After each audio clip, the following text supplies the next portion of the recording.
Innal hamdalillah nahmaduhu wa nasta'inuhu wa nastaghfiruh wa na'udzu billahi min syururi anfusina wa min sayyiati a'malina.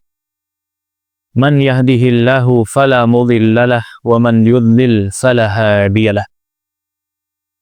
Wa ashhadu an la ilaha illallah wahdahu la syarikalah.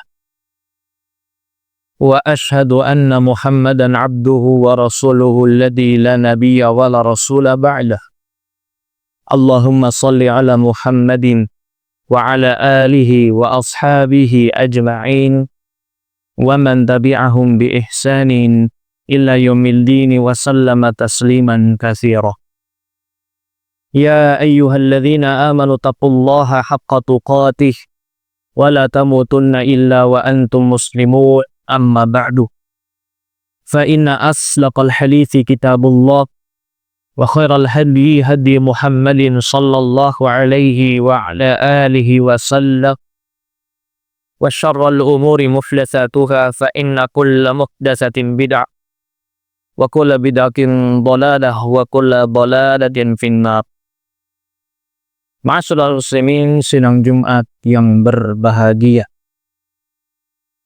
Selama kita menjalani kehidupan di alam dunia ini, ketika ada seseorang yang ditanya mengenai sebuah hal, kemudian dia tidak tahu, tidak bisa menjawab, atau dia menjawab dengan jawaban yang salah, atau dia berbuat sebuah kesalahan, baik kesalahan tersebut disengaja olehnya ataupun tidak disengaja.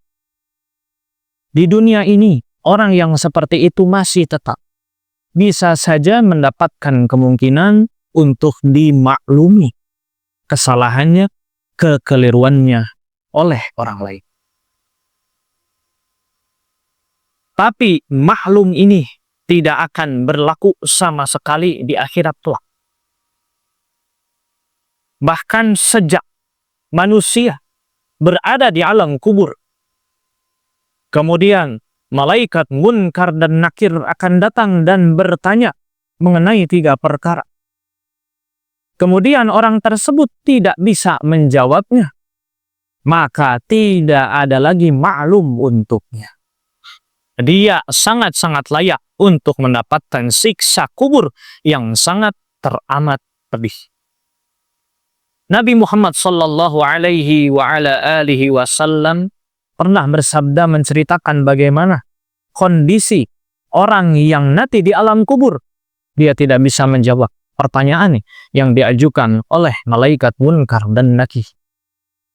Kata beliau, faja'ahu malakan, maka akan datang 2 malaikat dalam wujud aslinya.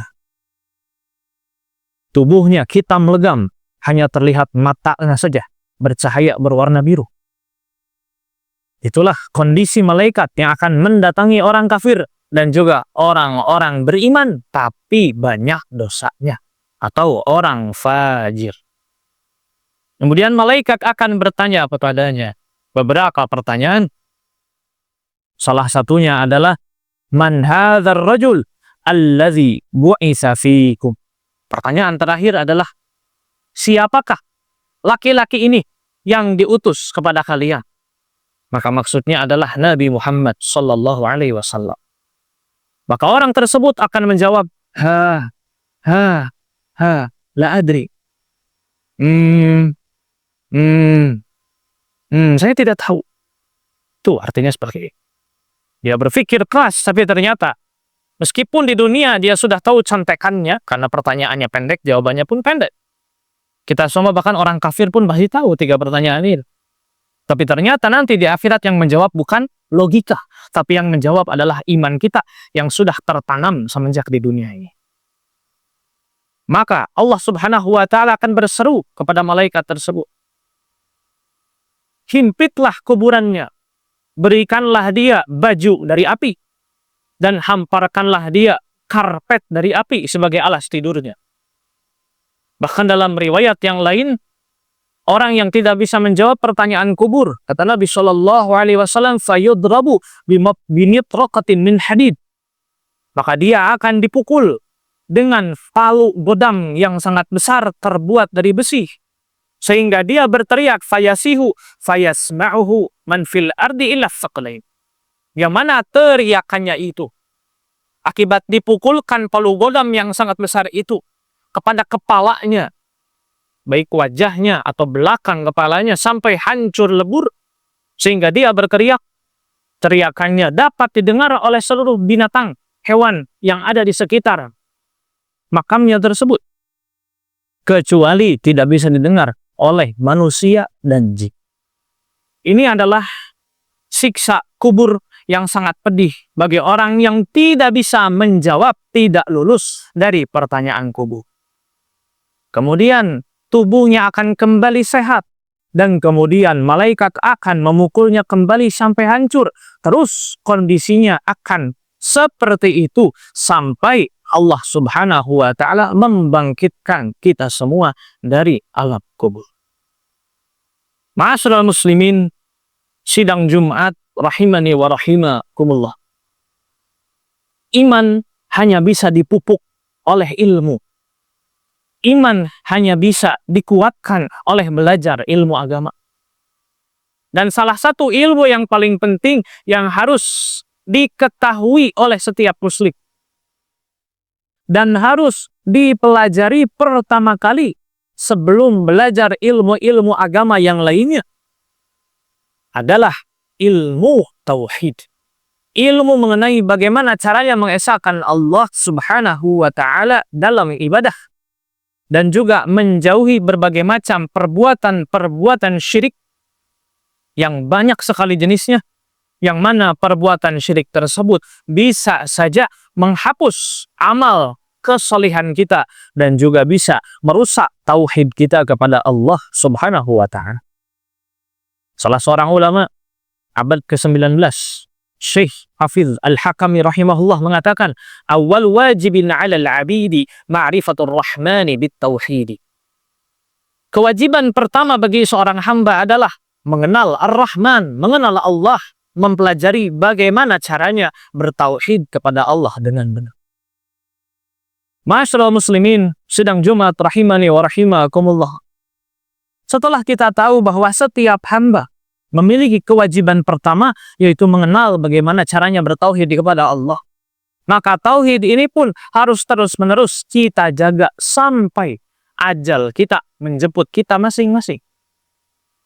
Karena ketika seorang hamba mati, maka hanya tauhidnya saja yang bisa menyelamatkannya dari azab siksa kubur maupun azab-azab yang akan menantinya di akhirat sampai azab yang terakhir, yaitu azab siksa api neraka. Nabi Muhammad sallallahu alaihi wasallam bersabda, "Man mata," siapa yang mati, "wa huwa ya'lamu annahu la ilaha illallah," dalam keadaan kematiannya itu dia mengetahui dengan pasti apa itu makna la ilaha illallah, bagaimana cara mengamalkannya dengan baik, apa ganjarannya, dakhalal jannah, pasti tidak ada keraguan sama sekali, dia akan masuk ke dalam surganya Allah.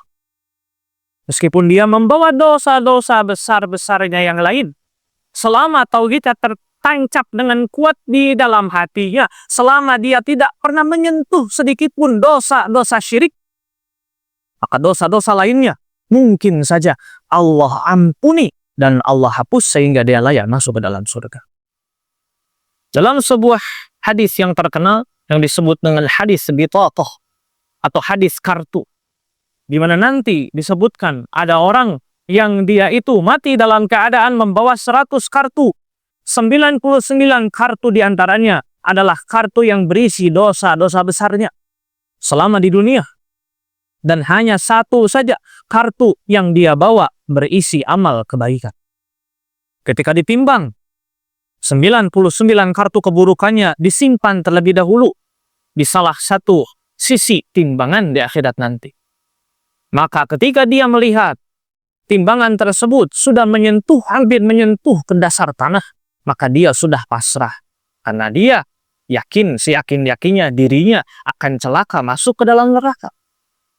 Tapi ternyata ketika satu kartu yang hanya satu-satunya dia miliki, kebaikan tersebut disimpan di sisi timbangan yang lainnya, ternyata timbangan tersebut lebih berat daripada timbangan yang isinya 99 kartu kesalahannya. Yang artinya dia selamat dari siksa api neraka. Padahal dia mati bawa banyak dosa. Saking herannya dia bertanya kepada Allah, "Ya Allah, satu kartu kebaikan saya itu apa isinya?" Ketika dibuka oleh Allah, ternyata kartu itu berisi tulisan La ilaha illallah.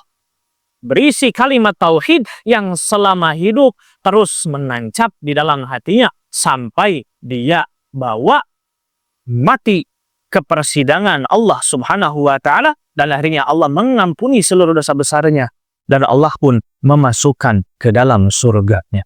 Barakallahu li wa lakum.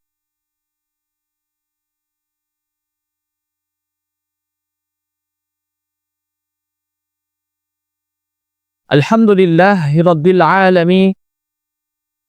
Wa ashhadu an la ilaha illallah wa ashhadu anna Muhammadan Rasulullah. Allahumma salli ala Muhammad. Ya ayyuhalladzina amanu taqullaha wa kunu ma'as sadiqina, amma ba'du. Faya ibadallah, usikum wa iyaya bitaqwallah, faqad fazal muttaqun. Ma'asyiral muslimin, hadirin sidang Jumat yang sama-sama berharap dimuliakan oleh Allah Subhanahu wa ta'ala. Maka tauhid adalah kewajiban pertama dan terakhir yang harus dijaga oleh seorang hamba.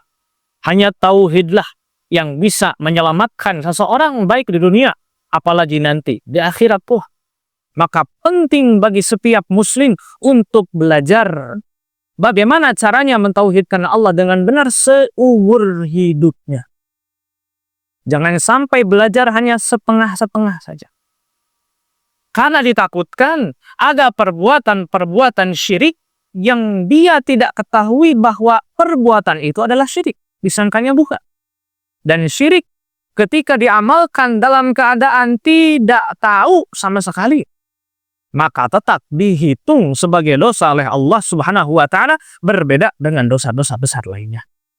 Jangan sampai seseorang meninggal dalam keadaan membawa dosa syirik yang akan mencelakakannya di akhirat kelak. Maka belajar ilmu tauhid harus seumur hidup. Belajar ilmu tauhid berbeda dengan belajar ilmu agama yang lainnya.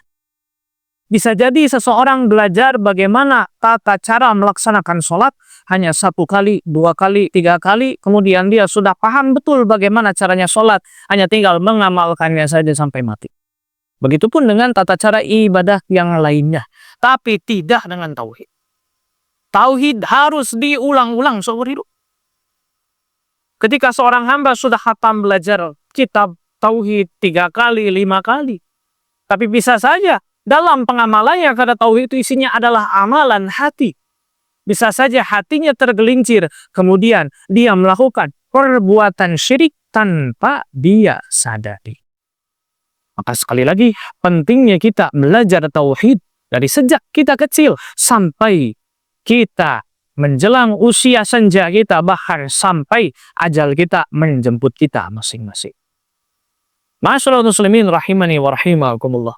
Dengan demikian, sebagai ikhtiar dari kami agar kita semua dapat belajar ilmu tauhid, maka insya Allah mulai khutbah kali ini dan juga jadwal khutbah khatib ke depannya, khatib akan memulai menjelaskan serial mengenai bagaimana caranya kita mentauhidkan Allah dengan benar dan apa saja perbuatan syirik yang harus kita hindari supaya tidak mencelakai diri kita di akhirat kelak.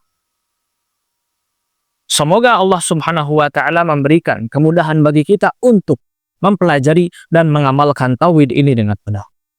Ma'asyiral muslimin sidang Jumat yang berbahagia, demikian kiranya khutbah yang dapat khatib sampaikan pada kesempatan yang mulia ini. Semoga bisa menjadi manfaat bagi kita semua, umumnya menjadi ilmu yang bermanfaat bagi para jamaah sekalian, dan khususnya bisa menjadi pahala jariah bagi khatib yang menyampaikan.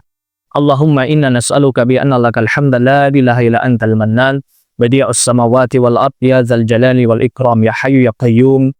Allahumma salli wa sallim wa barik ala abdika wa rasulika Muhammadin wa ala alihi wa ashabihi ajma'in wa man tabi'ahum bi ihsanin ila yaumiddin. Allahumma ighfir lil mu'minin wal mu'minat walil muslimin wal muslimat al ahya'i minhum wal amwat innaka sami'un qaribun mujibud da'wat. Rabbana la tuzigh qulubana ba'da idh hadaytana wa hab lana min ladunka rahmah innaka antal wahhab. Rabbana atina fid dunya hasanah wa fil akhirati hasanah wa qina adzabannar.